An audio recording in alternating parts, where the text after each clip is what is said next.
Hello everyone, I am Sunaina Jadhav, Academic in charge of Electronics and Telecommunication Department.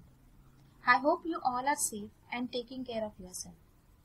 In this pandemic, finally we have completed with the 4th semester subjects. In spite of the terrible situation we are in, it's time for us to move ahead and begin with the upcoming semester. We'll be soon commencing with the 5th semester, wherein we have department level elective subject. Here, I'll be giving you a brief description about the electives offered by our department. In this scheme, we can see that the first subject of 5th semester is microprocessor and peripheral interfacing. Next is digital communication, electromagnetic engineering, discrete time signal processing. All these 4 subjects are compulsory subject. The 5th subject is department level optional course 1, wherein we have 4 options: microelectronics, television and video engineering, finite automata theory, data compression and encryption. Out of these 4 subjects, you have to select one subject of your choice. The syllabus of each of this subject will be shared to all of you. Also, a brief description about the benefits, the applications and future aspects of each of the subjects will be shared by our faculty members. The links of those videos will be shared to you. Later, Professor Trupti Shah ma'am, who will be your class in charge, will be sharing a Google form wherein you have to enter 2 options, priority 1 and priority 2. I request you to kindly go through the syllabus in detail, also the link shared by the faculty members. In addition to this, I request you to go through the previous papers, since scoring is also a crucial point that has to be considered. Thanks a lot. Hello everyone, this is Professor Shaista Khanam of Electronics and Telecommunication Department. I am going to introduce subject microelectronics. Microelectronics, it is a part of VLSI. VLSI is classified into analog VLSI, digital VLSI and mixed VLSI. Analog VLSI is a study of analog amplifiers like power amplifiers, oscillator. Digital VLSI is like memory, then flip-flops, which you will be studying in 6th semester. Mixed VLSI, it is a combination of analog and digital, for example, mobile phones, which you will study in your 7th semester. So, right now, in this semester, we will study analog amplifier, which is called as microelectronics. In this subject, will be introducing you to MOSFET, importance of scaling, various amplifiers using MOSFET and fabrication of IC. Now what is IC? IC, it is an integrated circuit on a small wafer which can function as an amplifier, oscillator, timer, microprocessor, etc. So depending upon the number of transistors per wafers or chip, ICs are classified into small scale integration, medium scale integration, large scale integration, very large scale integration and ultra large scale integration. It depends on how many transistors you are using per chip.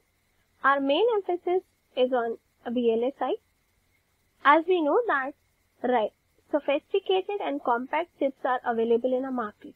This is possible due to the technological advancement in a domain of VLSI. Now, IC fabrication. ICs are fabricated by using these steps. Now, as the chip size is reducing, hence making the IC fabrication more tedious task. Now, why we need integration? This picture can easily explain. This is the size of a first computer developed by Charles Babbage in 1823, and this is nothing but a laptop which we use nowadays. So, you can see this is possible due to the integration. With integration, first there is improvement in a size because in a small wafers more transistors are used, so it is becoming compact. Then cost is reducing. Then it can affect a very important parameter, power also, and it can also improve the speed. Now the key component of VLSI is MOSFET. MOSFET is metal oxide semiconductor field effect transistor. In your previous semester, you must have studied BJT, JFET and MOSFET. But MOSFET is used in VLSI because it needs less chip area, less steps in fabrication of MOS, and with the dynamic circuit technique, the size of the circuit can be reduced, power improvement we can get. Now, scaling. As we know that the chip size is reducing. So, chip size is reducing, but density of the chip is increasing. Because now, for example, our smartphones which we are using right now is more compact, but the functions we can do in our mobile phones, if we compare with the 10 years back, then the more functions can be done in a more compact devices, which is possible due to scaling. So, which is possible due to the scaling of transistors. Now, 7 nanometer technology is currently used in industry. What is technology? Technology is nothing but a size of a MOSFET. So, you can imagine 7 nanometer transistor size is right now used in industry for manufacturing chips. Then, single stage amplifier, differential amplifier, power amplifiers are analog amplifiers, which you have studied in your previous semesters also. But here you will see how these amplifiers can be implemented using MOSFET. So it will combine the benefit of MOSFET and will improve the properties of these amplifiers. After studying this subject, you will be able to understand fabrication process, understand and able to analyze MOSFET, importance of scaling, and various amplifiers using MOSFET. VLSI finds its application in almost every field: consumer electronics, defense, automotive electronics, wireless, wireline, medical electronics, etc. Application of like smart system, they are using portable devices, variable devices, then chips, ultra thin chips are possible, then future applications like IoT, healthcare and smart cities. So, design is not just what it looks like and feels like. Design is how it works. This is a quote by Steve Jobs, founder of Apple, which is a giant manufacturer of the smart accessories. So, VLSI is driving a market and making design work. So, VLSI professionals are in high demand, and as it is an ever-growing field, India is considered to be one of the important center for chip manufacturing. And we have more than 160 chip design center in India. These are some of the companies in which the VLSI domain job opportunities lie. These are some of our alumni which are working in prestigious VLSI domain companies like Cadence, KLA-Tencor, NVIDIA, AMD. So, department is having a good alumni connect. So, along with the teachers, alumni can also help to guide you. So, we expect some of you will be part of these companies in near future. So, all the best. Thank you. This is Shraddha Gosavi from Electronics and Telecommunication Engineering Department. TV and Video Engineering. TV means television, sometimes shortened to be tele, is a telecommunication medium used for transmitting moving images in monochrome or in color and in 2 or 3 dimensions and sound. The term can refer to a television set, a television show, or the medium of television transmission. Television is a mass medium for advertising, entertainment, news, and sport.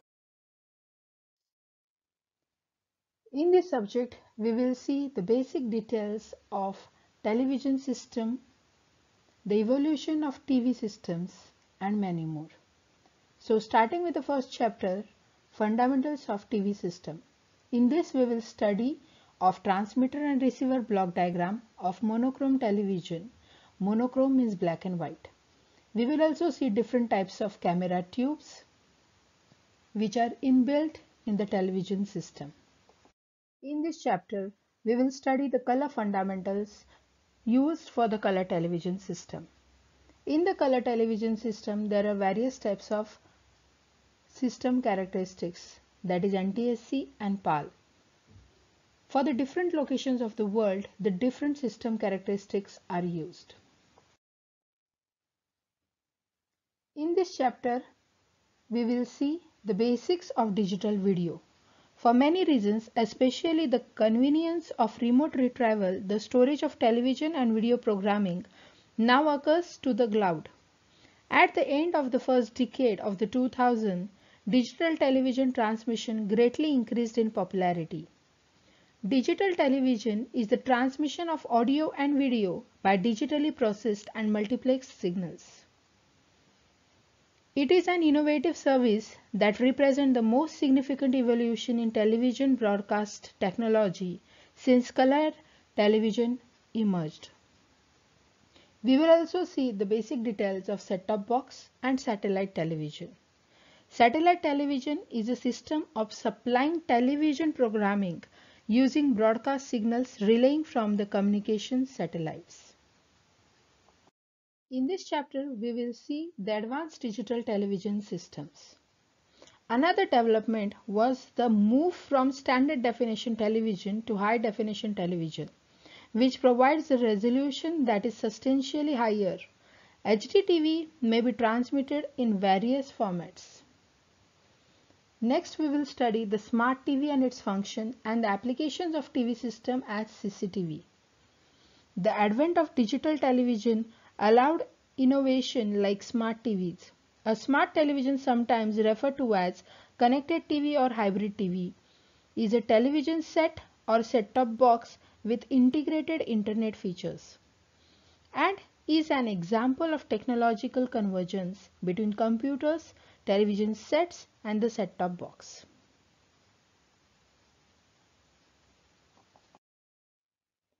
Next unit is displays and streaming media. In 2030, 79% of the world's household owned a television set. The replacement of early bulky high voltage cathode ray tubes screen displays with compact energy efficient flat panel alternative technologies such as LCD, LED, OLED displays and plasma displays was a hardware revolution that began. And in the stream media devices like Chromecasting, the internet television has increased the availability of television programs and movies via the internet through streaming videos services such as Netflix, Amazon Video, iPlayer and many more. In this way, at the end of the course, you will understand the overview of TV system, understand details of compression techniques, know about different DVB standards, understand advanced digital systems. These are the textbooks, reference books and websites. Here you will get all the notes related to the subjects. Notes and question papers are easily available. This is very scoring subject, theoretical subject and very easy. Thank you. Hello everyone, myself Shraddha Gosavi from Electronics and Telecommunication Engineering Department. Data compression and encryption. Human beings from ages have two inherent needs: to communicate and share information and to communicate selectively. These two needs gave rise to the art of coding the message in such a way that only the intended people could have access to the information. Basically, this subject is divided into two parts, that is data compression and cryptography. So what is data compression? Data compression is the reduction in the number of bits needed to represent data. Compressing data can save storage capacity, speed up file transfer, and decrease cost for storage hardware and network bandwidth. Again, the data compression is divided into two parts, that is lossless data compression and lossy data compression. The name itself indicates lossless data compression means after the decompression we will get exactly the same data, and lossy data compression means after the decompression we will get good enough data but not the exact 100% data. Here are some topics in the compression part, and these are some compression techniques which you must have heard. That is audio compression, where we will reduce the background noise before the transmission. Here is the video compression, that is to reduce the video size without losing the quality. Here you can convert the GB files into the MB files before the transmission of the data so that the transmission could be fast. MPEG compression of video. You must have heard about the MP3 files, MP4 files, and you must be knowing that for the video compression we use MPEG files. In the same way, for the photos we use JPEG file. The extension of the photos are always JPG or PNG. We will study all these techniques in detail in this subject. Next is your cryptography. So what is cryptography? The word cryptography was coined by combining two Greek words. Crypto means hidden and graphy means writing. That is hidden writing or the secret writing. So basically cryptography have two parts, that is encryption and decryption.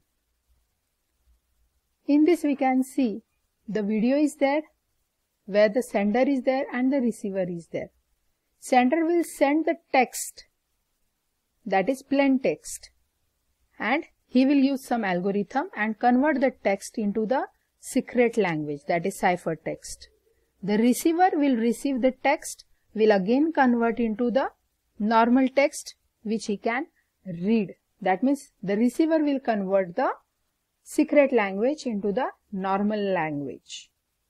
This is called as the cryptography, where the encryption and decryption process takes place. So these are the course outcomes which you will study after the completion of the course. That is, after the successful completion of the course, student will be able to implement the text, audio and video compression techniques, understand symmetric and asymmetric key cryptography schemes, understand the network securities. For this, you have all the textbooks, reference books, notes available. You can also refer the question papers. It is very easy subject, very scoring subject, and maximum times we have got the 100% results. Thank you.